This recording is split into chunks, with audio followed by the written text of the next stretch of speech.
งานไปด้วยเรียนไปด้วยแล้วตอนนี้ก็เปิดร้านอยู่นะฝากอยู่ที่หว่าครับ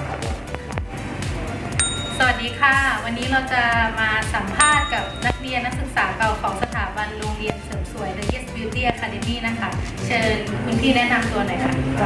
ก็พี่เยาค่ะทำงานไปด้วยเรียนไปด้วยแล้วตอนนี้ก็เปิดร้านอยู่นะฝากอยู่ที่หว่าครับ ก็อยากจะทราบนะคะว่ามีความรู้สึกยังไงถึงตัดสินใจเข้ามาเรียนสถาบันแห่งนี้นะคะ อ๋อก็อยากพอดีมันสะดวกแล้วมันก็ใกล้ที่ทำงานพี่เรียน2 หลักสูตรเลย ค่ะ แรกเริ่มก็คือของเสริมสวยก่อน แล้วก็พอจบเสริมสวยก็มาตัดผมชาย ค่ะ และตอนนี้คุณพี่ได้เปิดร้านเป็นของตัวเองแล้วใช่ไหมคะ ใช่ แล้วมีความรู้สึกยังไงบ้างพอเราไปเปิดร้านเป็นของตัวเองแล้วมันแตกต่างจากที่เราเรียนบ้างหรือเปล่า มันก็มีหลากหลายนะคะ เพราะว่าจากที่เราเรียนคือเรามีคนแนะนำเรามีคนคอยดู เรามีคนคอยบอกเรามีคนคอยติคอยอะไร แต่ว่าเราไปเปิดร้านเองเนี่ยคือเราต้องตัดสินใจเองทุกอย่างมันก็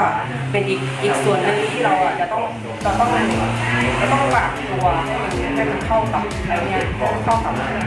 สถานการณ์หรือเหตุการณ์นั้นๆไม่มีอาจารย์เลยก็เป็นการเติบโตและประสบการณ์ของเราอีกอย่าง ค่ะ แล้วรู้สึกประทับใจอะไรกับสถาบันแห่งนี้บ้างไหมคะ เป็นกันเองค่ะ ค่ะ หลักๆง่ายๆเลยเป็นกันเองสอนเข้าใจง่ายสอนกับตัวชอบตรงนี้คือมีอะไรก็คุยมีอะไรก็แบบก็ชิวอ่ะเป็นกันเองเลย ค่ะ นั้นช่วยฝากข้อคิดเห็นหรือว่าเชิญชวนคนที่ผู้ที่สนใจที่จะเข้ามาเรียนที่นี่สักนิดนึงค่ะ ค่ะก็สำหรับ The Yes Academy นะคะเป็นสถาบันสอนที่พี่คิดว่ามันตอบโจทย์ของคนทำงานได้คือสะดวกสำหรับคนที่อยู่โซนนั้นนะคะสะดวกแล้วก็คือสอนง่ายเข้าใจง่ายอะไรประมาณ นั้นสำหรับวันนี้ก็ขอขอบคุณพี่ยาวมากนะคะ ขอบคุณค่ะ